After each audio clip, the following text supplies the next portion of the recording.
Innocence pursued by a dark collector of souls. We were terrified. That fear sets in and you just can't move. Your worst fear, he knows it and he makes it real. Two brothers in the fight of their lives against the witch owl. The night I saw the Lechuza, I was like questioning everything. We're looking at each other just like, we're gonna die. This is the end. There's no hope.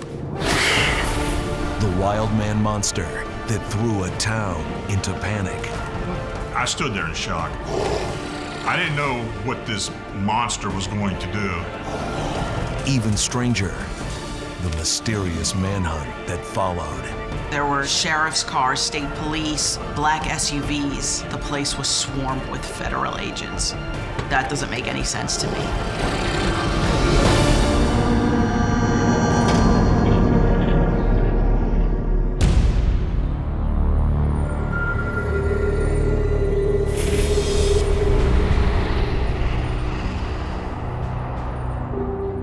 Erie, Pennsylvania, an industrial city within America's crumbling Rust Belt. Beneath its tough exterior, whispers of a mysterious monster. Horrifying and hypnotic, a silent stalker with a tentacled death grip.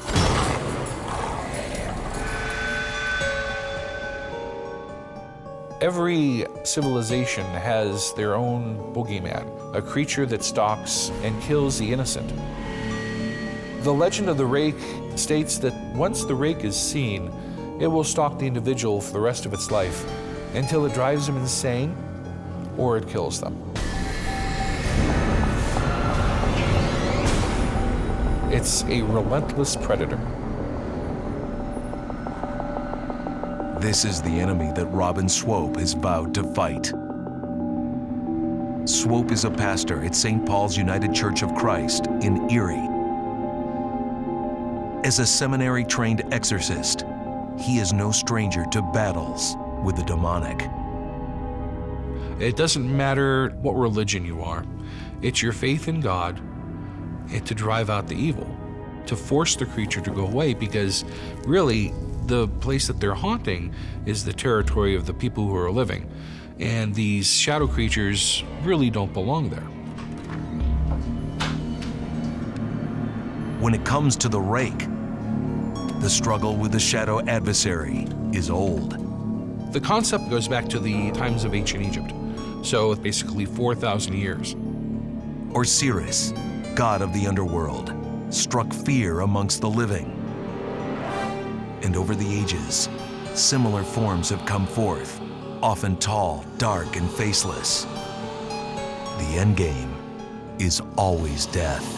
The Rake is more of a 21st century manifestation of the same persona that's been haunting for centuries. He's looking for people's fear. He's definitely out for all of us. It was by far the scariest thing that I've ever seen. And I've had a few other experiences in life, but that is definitely the main one. Never been so scared in my life.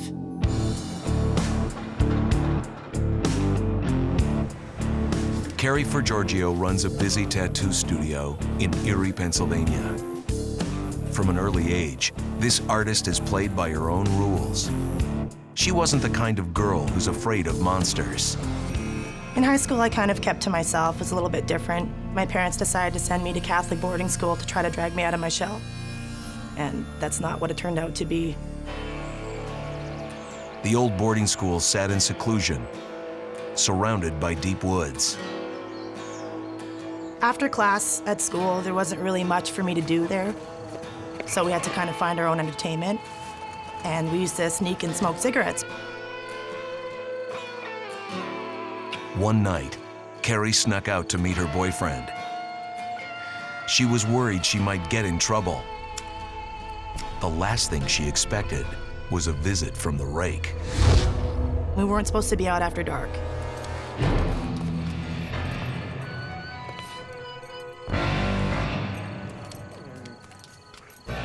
And we saw a teacher with his big black dog. The school proctor was prowling for wayward students. So we hid, just laid there still and quiet, scared. And we thought for sure, surely we were gonna get caught, get in a lot of trouble. I mean, that teacher was coming, we were petrified. Like blood attracting sharks, their fear worked like a magnet for the Rake. And all of a sudden, we saw a really tall human kind of crouched over, and it slowly rose up. Oh my God. And it just turned and looked at us. What is that? I don't have anything to compare it to. It's just a black on black being, and we couldn't move. We were terrified. Just that fear sets in and you just can't move. Carri stared in horror at the gargantuan, grasping creature. His hands were large and his fingers were long, almost like a hand in a shadow, how the shadow would distort your fingers and extend them. They were long and pointy, like 3 times the size of a normal hand. The Rake approaches the person sort of like a night terror, and it taunts the person until it catches them and takes them away. Just as the Rake was closing in for the kill, the proctor and his dog were back.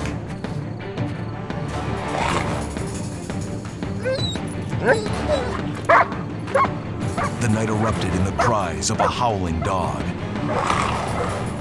It was in the glow of the streetlight and just ran off in the night into darkness, and we were terrified. The Rake had been thwarted. According to dozens of reports by those who survived, this creature prefers to kill when the victim is unaware of his presence. The creature sometimes can blend into its environment, and it can sneak upon the person and extend tendrils from its back, almost like living tree limbs or octopus or squid tentacles, where they reach out to the person, they grab the person and trap them and take them away. The Rake has been showing up either in the corner or on the bed or something. And it was an internet meme that was floating around. In the past decade, hundreds of people have described terrifying encounters with the Rake. Whatever we saw that night, it's like he knew what we feared. It's like he came to scare us that night, like he was stalking us. Unfortunately, the stalking was far from over.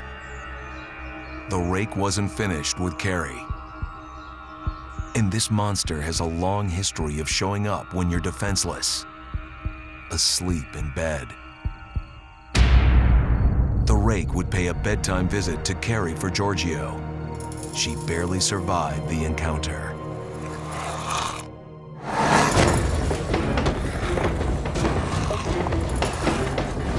I don't know what he would have done to me had my roommate not have woken up. My heart almost stopped. I had never been so scared in my entire life. The Rake, nocturnal night stalker, with a terrifying taste for the young, towering, faceless, razor-sharp claws. There are historically thousands of people who have seen these type of creatures. It's an intruder. It has long arms that move in a way that is not typical of a human being. It has tendrils that are not typical, and that featureless face, the unknown terror coming at you. That's what inspires the fear of dread.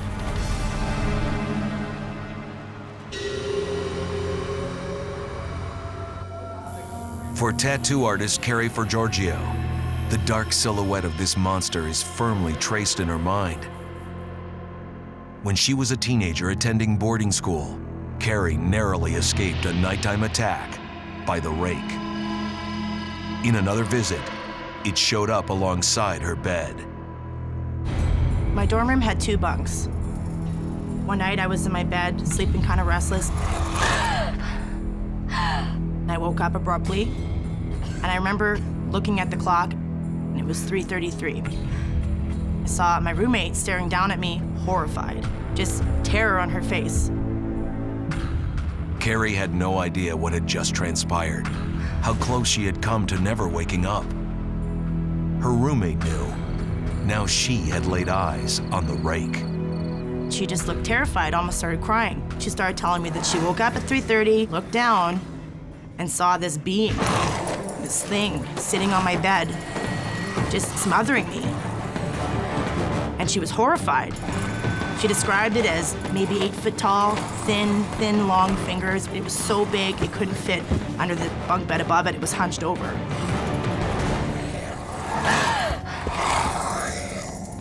And she said, she couldn't move, paralyzed with fear.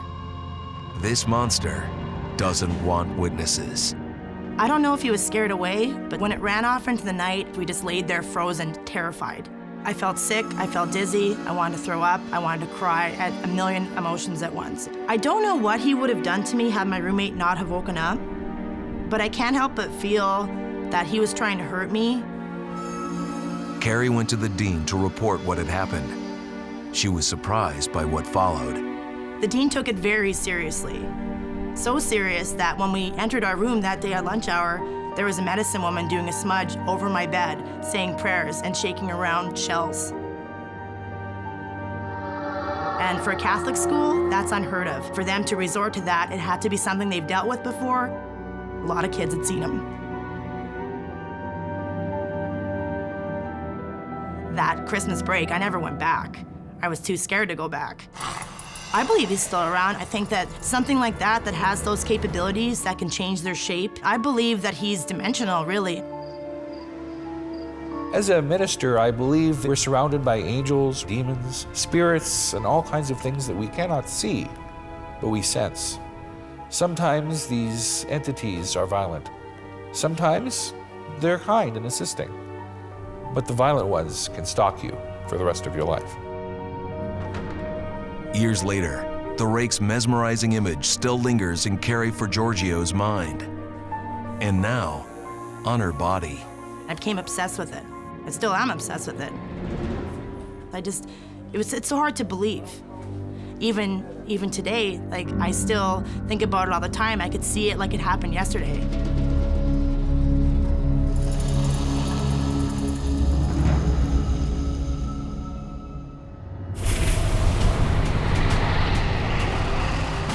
"40 miles north of Washington, D.C., Sykesville, Maryland sits tucked within dense forest land. In the early 1970s, a few hundred families called this place home. Sykesville was a very quiet little community. It was peaceful and an enjoyable place to be. That is, until the day a monster showed up.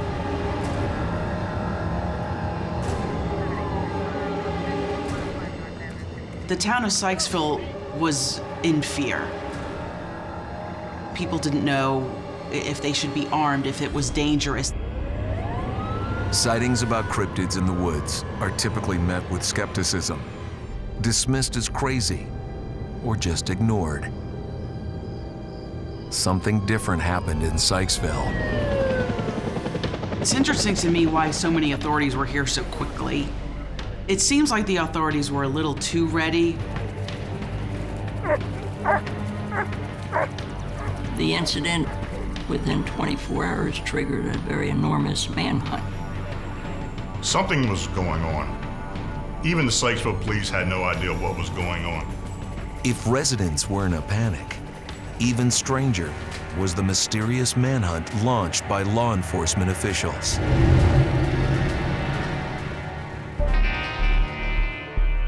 Many trace the story's beginnings to 1973 and a house on the edge of Sykesville.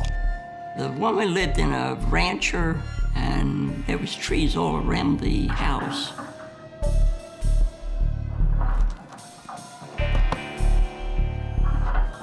Residents in this rural area were used to living alongside wildlife. That night, the noise outside was unusual. The woman thought there was a prowler out there.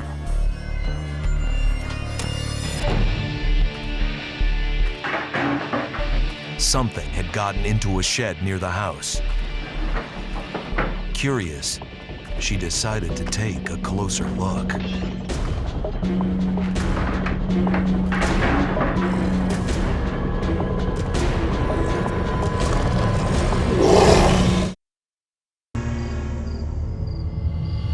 Sykesville, Maryland. Decades ago, sightings of a monstrous beast gripped the town in a mix of fascination and fear. In 1973, a woman living near town heard a commotion outside.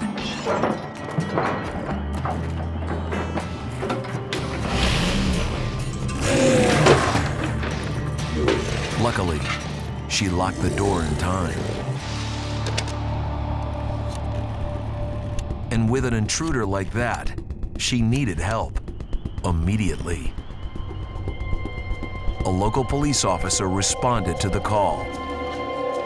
The officer got there and was looking around outside.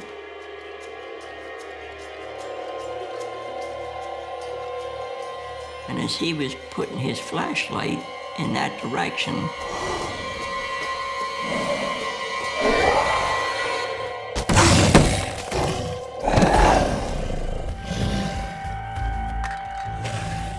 whatever it was threw him on the ground, and he just rolled. The creature had enormous strength and speed. It quickly vanished into the night. From that moment on, Sykesville police started getting many phone calls. Reports were coming in by the dozen. People seeing things, hearing things. They were scared. And Sykesville police were actually overwhelmed with the amount of calls that they were getting. They didn't know what to make of it. Several people in Sykesville thought it was an animal of some sort. Other people thought it was someone that escaped from the psychiatric hospital here in our area. John Lutz was a wildlife tracker and one of the first to investigate reports of Sykesville's monster. I was convinced there was a live entity of something that was moving around. And what I say by entity, some form of a creature. We did find some interesting tracks that measured over 14 inches long and what appeared to be 4 toes. The legend of Bigfoot was known, but Sykesville's creature seemed different. The description of what people were seeing wasn't exactly like Bigfoot. It was more human-like. Lots of hair, but a human face. They just couldn't tell what it was. And that's where the mystery stood for close to a decade. Until someone else had a run-in with the beast. Lon Strickler had heard the local legend of the overgrown wild man, but he had never given it much thought. The burly factory worker wasn't ever afraid in the woods. That would soon change. The date was May 9th, 1981. Typical spring day. I was going fishing at a location I was very familiar with, about a mile downstream from Sykesville. I did notice a dog roaming around in the weeds. I didn't pay it any attention. A couple of minutes later, I heard the dog let out a yelp. When the beast stood up, I didn't know what to think. At first, I thought it was a person. It was about 7 to 8 foot tall. As I watched, this being turned around. The face looked human to a degree, but it was more Neanderthal, and I didn't know what it was. I stood there in shock. I didn't know what this monster was going to do. It started moving away toward the woods. It was very swift. I felt this had to be reported. I quickly got in my car, hadn't even taken the waders off, and drove towards Sykesville. Found the first payphone I could find, and I called the Sykesville Police Department. It was huge. It was like 8 feet tall, and I swear it's true. I described to them what I had seen, and they didn't believe me. But they said they would meet me at the location. Soon after his encounter, a bizarre chain of events began to unfold. Events that Strickler can't understand to this day. It was very strange because I immediately got back in my car and drove back. It was no more than a 4 or 5 minute drive. When he pulled up, Strickler was shocked at what he saw. There were police cruisers, there were black vehicles there, what I thought were federal. Sir, this is a dangerous situation. You need to leave now. I didn't know what to think. You cannot be here. No. I want to know what that is. You need to leave now. Have you seen it? Now. Some 4 decades ago, the small town of Sykesville, Maryland, erupted in fear after a flurry of sightings of a wild man in the woods. The Sykesville Monster. There are many theories as to what this creature could be. Is it the standard Bigfoot, the Yeti, the Yowie, the Sasquatch, or is it something more? Maybe a throwback to our ancestors. I always thought the Sykesville creature somehow got washed down out of the mountains in Tropical Storm Agnes. In the summer of 1972, Hurricane Agnes blew through Maryland, unleashing a torrent of flooding that tore the Sykesville Bridge from its moorings. Did the storm let loose something monstrous as well? Sightings in the Sykesville area never started till about September of '72. Over the years, the encounters continued. And in May 1981, mill worker Lon Strickler was fishing near Sykesville when he saw some sort of hairy hominid moving in the brush.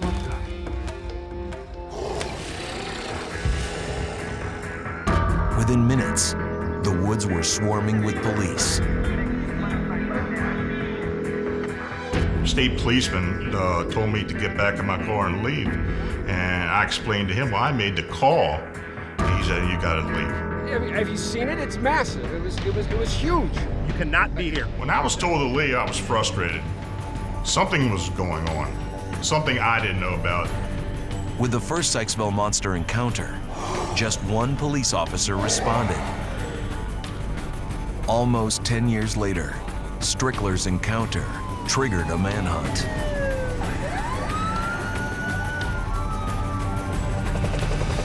The authorities were on red alert. And it wasn't just local police.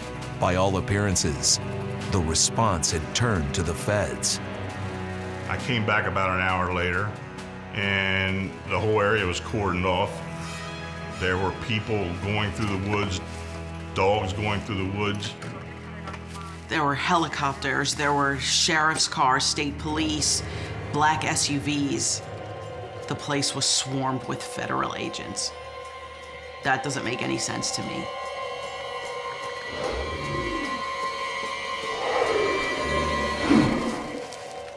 So I was told that there had been some evidence found, but I was told I had to leave. So that's what I did. I left and went home. The town was in sort of a chaos. There was a curfew put on. You couldn't go out at night. People were scared here. Exactly which authorities were in Sykesville, or what they may have recovered, has never been documented. The fact that the officials got there as quickly as they did tells me that they were tracking it and they were ready for it. But I do believe the government realizes that these creatures are real. They just do not want the public to say much or know much about it. The government's reluctance to comment has stoked the community's suspicion. It's very creepy to me and very disconcerting that there are no records of the Sykesville monster in our own police department. The official record is blank. Yet cryptozoologists are adamant that something was out there. The U.S. government, through the Department of Defense, actually released a bulletin that asked their local personnel to begin investigations whenever such an incident occurs. And to this day, they still do, although they continue to deny their involvement. Strickler decided to try and find some answers.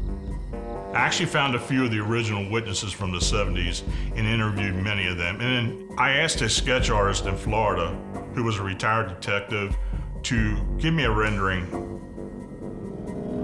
What I received was a picture of a caveman, of a Neanderthal. But that is what I'd seen. This was not an ape, this was not a gorilla. It was exactly what I saw. This was the Sykesville monster.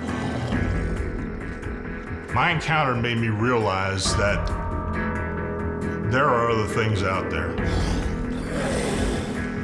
I don't know if the people are ready for it. I don't know if they're ready for something like that.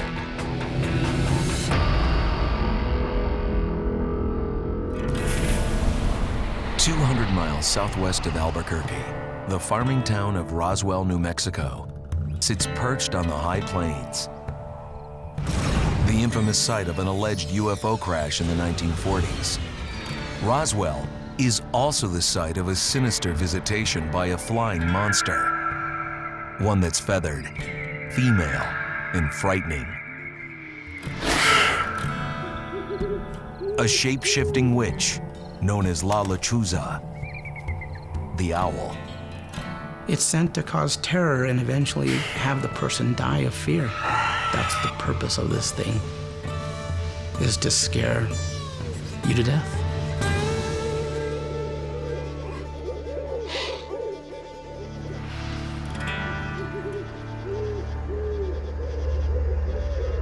The origins of the legend supposedly start with an old medicine woman, one that strayed from healing to black magic. After newborn babies went missing, villagers arrived at her door.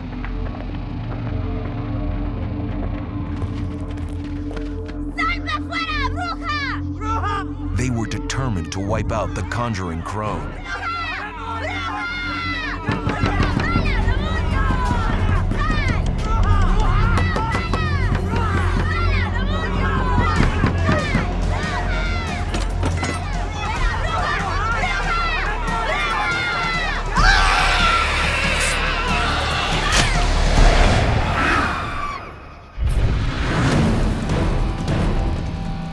For this witch, death didn't last long.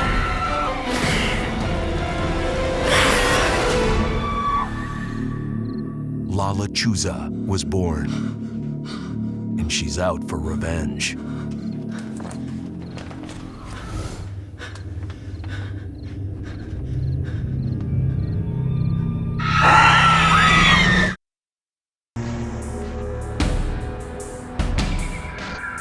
La Lechuza, part owl, part woman, all monster. The ancient Mayans believed that once the sun went down, the realm of death arrived, and the owls were gods of the damned. In myths around the world, owls are perceived as heralds of doom, baby stalkers, night killers. The Lechuza is really pervasive in the Southwest, and it's moving into other parts of the United States. The idea behind the Lechuza is that it drains you physically, and it does this through fear and torment.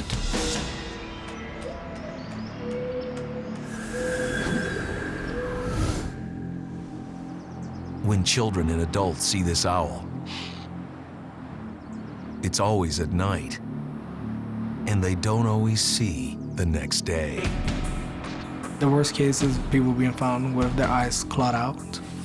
People being found dead with claw marks in their backs, and they're found like that middle of the street, anywhere, middle of like nowhere. That to me is horrifying. It's probably one of the scariest creatures that I've ever heard about.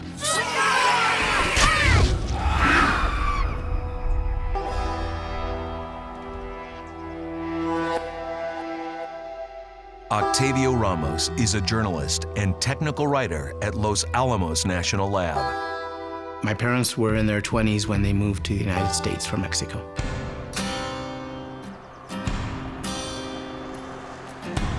My father came as a migrant worker.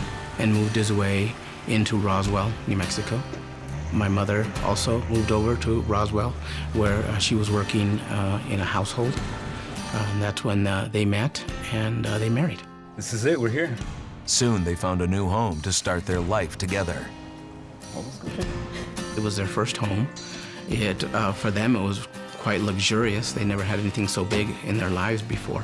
So they were extremely happy of where they were. The young couple settled in, full of hope for the future.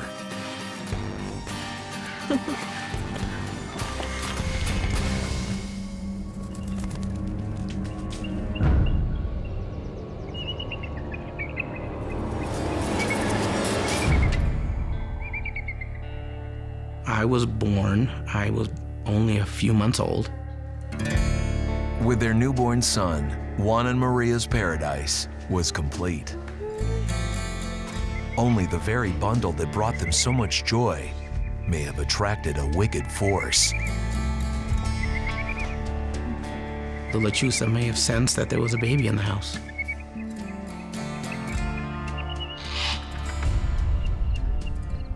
One night in the fall of 1964. My father was in charge of watering the land that surrounded the house. At night, it's easier to water because there's less evaporation. The last thing he would do before turning in would be go outside and make sure that the generator was running properly.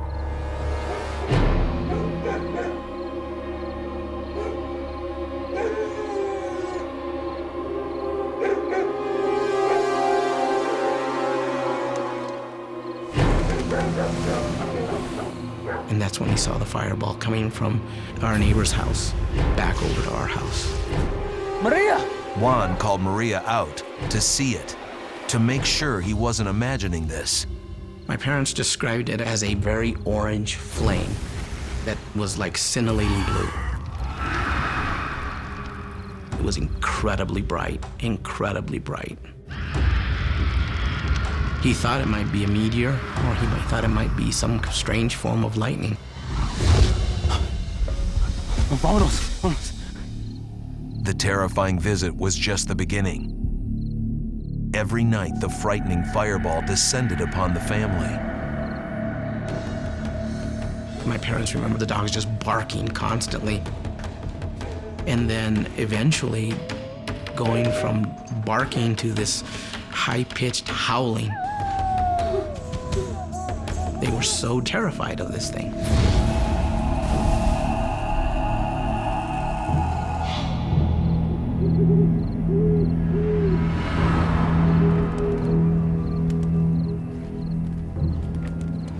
Juan still had to brave the outdoors to take care of his chores in the barn. That's when the true nature of the strange events was revealed. Lechuza. There was a lot of commotion in the barn. And he went into that barn and he saw 10 to 12 owls inside the hayloft. He felt as though there was something wrong. And he felt really, really terrified. And my father doesn't terrify easily.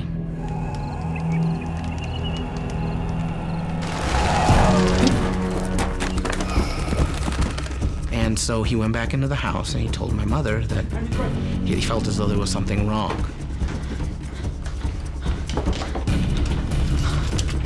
And that's when they started to hear the owls walking on top of the roof. Interspersed with that sound was that deeper, resonating sound, as if there was something with the owls walking with them, except the sound was much heavier and deeper. And that's when the Lechuza began to move downward onto the shutters. And my mother, being curious, decided to open one of the windows.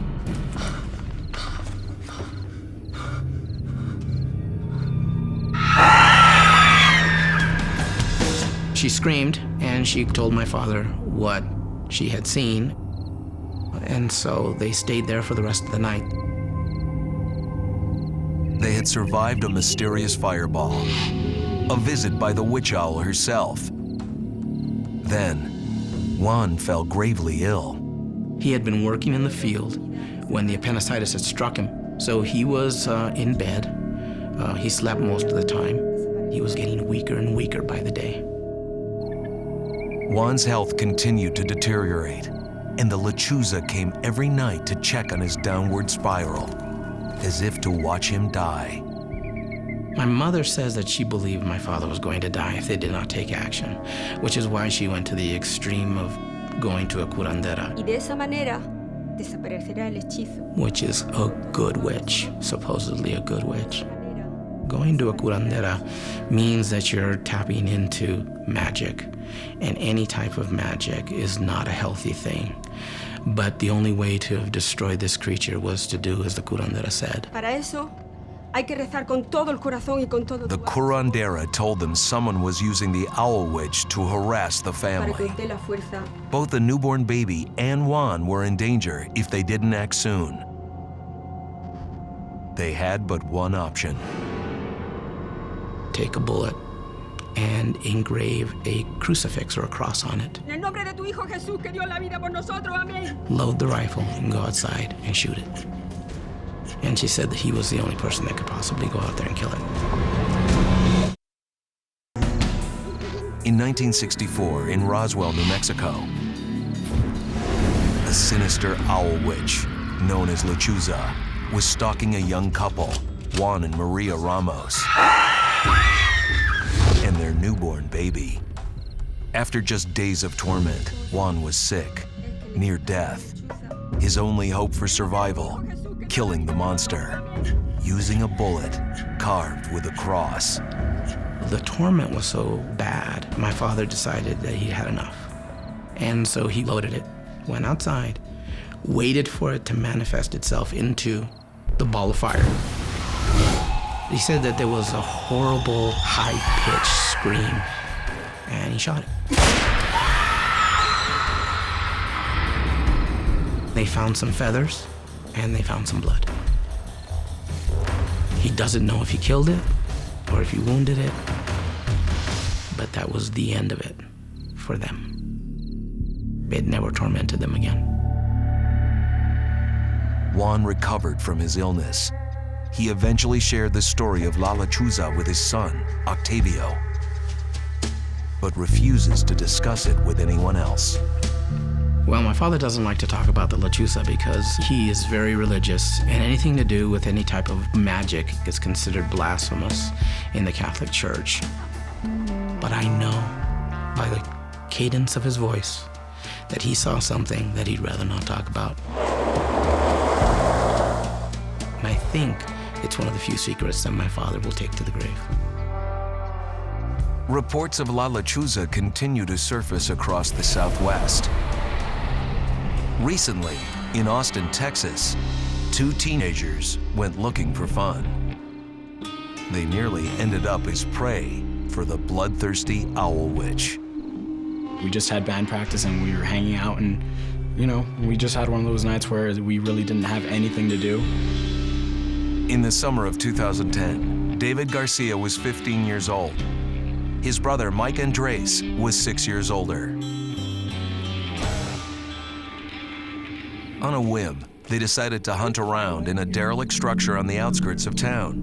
Come on, you guys go that way. We're gonna look this way. Dude, I don't wanna go. Come on. I'll be honest, I was nervous because I've never really gone into an abandoned building at midnight. Come on, let's go. And it was like, am I really doing this?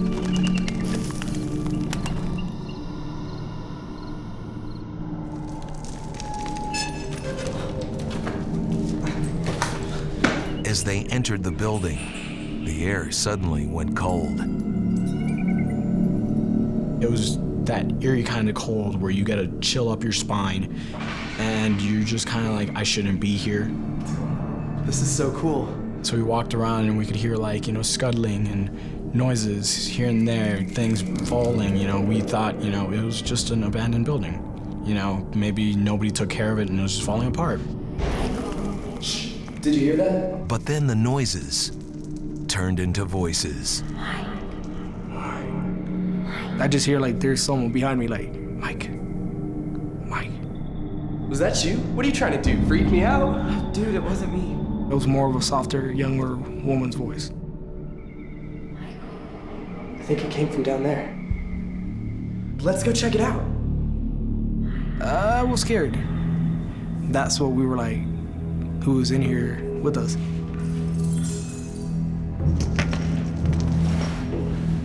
Despite their fear, daredevil courage led the brothers on.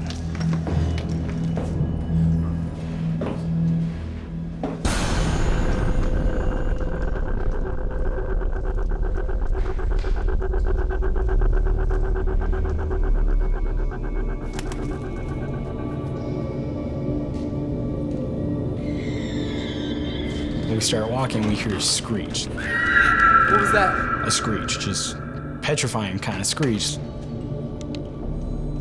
I heard wings. I heard her talons. I heard claws. It was clear they trespassed on monster territory. When you hear this, you're mortified. You're frozen with fear. There it is. All we see is something perched over the banister. Mike's yelling, oh my God, bad things are gonna happen if we stay here. We're gonna die. Tonight's the night we're gonna die. I literally thought it would just get us and rip us apart.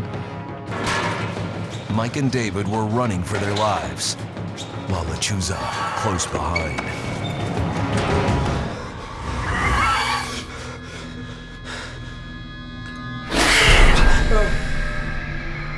All we saw was something black feathery slam itself against the window. It was fierce. It wanted to break those doors down.